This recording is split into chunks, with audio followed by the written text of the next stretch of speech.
So what made you decide to start your own practice? I was tired of the same old stuff that has been going around. I think people are getting sicker, and I didn't feel that the way I've been practicing medicine was really helping the way I felt that we could make an impact in society.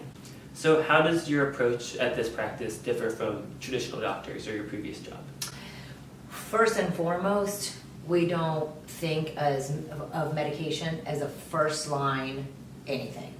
The first line to any treatment plan, we do nutrition, and then sleep, stress, movement, community, socializing, and so we go to lifestyle. So basically we're doing lifestyle medicine before we do medication medicine. How do you see the harm in overusing antibiotics? People don't understand that we are made of bacteria, so I'm going to break it down. So the National Institute of Health, the NIH, has identified that the human body we have a microbiome, and what that means is that for every one human cell, we're 10 bacteria cells.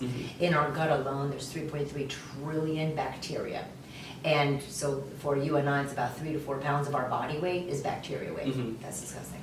And so the bacteria in our gut actually direct our cholesterol, our insulin, our antibodies, our dopamine, our serotonin, feel-good hormones. So the stuff in our gut is actually telling us how the rest of our health is. When we take antibiotics, we kill a third of our gut microbiome. So a third of the bacteria that's in our body that is essential for living a healthy life dies. It changes the microbiomes, and then how does that affect our everyday lives? By doing that, so that decreases your immune response, because 80% of our immune system is in our gut. And so then you have less immune system working, which means you're sicker. If you're sicker, you're not going to school as much. If you're not going to school as much, you're not getting as good grades, you're not getting as educated, as literate as you can be. If you have children that are continuously sick, you're missing tons of work, you're not as productive. The projects you're working on are not completed. You know, if you're the boss of your own company and you're always sick, or your kids are always sick, your productivity's down, your income is down. I mean, it's a very ripple effect. And you know, I have kids that come to clinic that had missed 30 days of school in the first 3 months of school. That's 30 days. That is like so hard to catch up after that. You're always behind. Then it's self-confidence and anxiety, and then it's just this little trickle effect. Other ways is that then you're continuously sick. So not only are you just sick from colds and flu, but then as you start getting into chronic disease because your immune system is not working, now you're spending a ton of dollars. You go into the hospital using a lot of the resources of the community. You're using, like if you're uninsured or Medicaid, it doesn't matter. You're using tons of resources. You're using tons of funds. And then if you can't go to work, then you have disability. Then that puts pressure on the society, on the taxing system, and so on. Obviously, overusing antibiotics results in a lot of harm. So why do doctors prescribe so many antibiotics? As physicians, we say we don't want to prescribe antibiotics, and what happens in clinic is this. A mom comes in, I'm using pediatrics as an example. Mom comes in, the kid's had fever for 3 days. The mom puts tremendous pressure on the doctor to give them antibiotics, because they feel they need antibiotics, because they feel that this is what's going to cure the problem.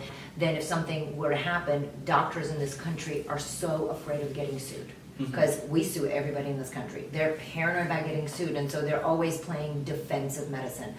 Oh, you look like you're almost going to be sick. Let me give you antibiotics so you don't get sick, because if you get sick, I'm worried you're going to sue me. Then the doctors have 5 to 10 minutes to spend with the patient.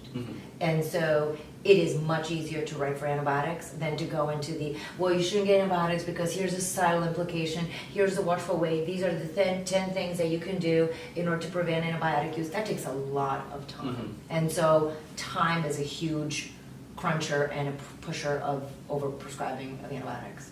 Some systems in this town have now also put in telemedicine for things like strep throat, urinary tract infection, bronchitis, sinus infection. Those are all things you need to see people in clinic. If you're diagnosing that via video, you're overprescribing antibiotics. So the physicians are getting set up for failure by the medical systems that are in this town. I can only speak for what's in this town. With your practice, how do you avoid prescribing antibiotics? Do you have more time with each patient? Do you have more resources? How do you approach that? That's such a great question. Yeah, I have an hour I have an hour with each one of my patients. Doesn't even come close to anything. So we can sit down, we can dig into why they're having this situation, how we're going to prevent it, what can we do about it. In an hour I can sit down and we have all these holistic approaches, which is simple things like the nutrition, the sleep, the decongestion, the essential oils, the supplements like vitamin D or omega-3s. I also have resources. I have a health coach, so that can help them through if there's other problems. The other thing, I work with a lot of integrative practitioners in town, so craniosacral therapy. I have chiropractors in town that can help us. So there's many other modalities that we can do. There's infrared sauna, there's lymphatic massage. If you ask, we have it. Mm-hmm. Yeah.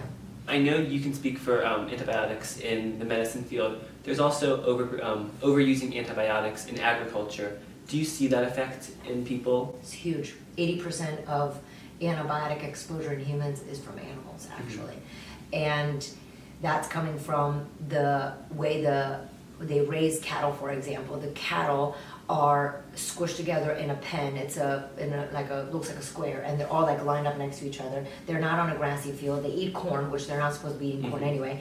Then they poo where they stand, and in the poo there's infection, and then the cows eat the poo, and so now all the cows get infected. So then they have to have antibiotics because everyone's infected from the poo that they were standing in because they're not raised properly, right? Antibiotics are also stimulate growth, and so animals are given antibiotics because it makes them fatter quicker. Because the quicker they get fat, the quicker they can go to the slaughter, and the quicker the farmer can make money. But then, as a consumer, how do we best avoid contributing to this antibiotic exposure?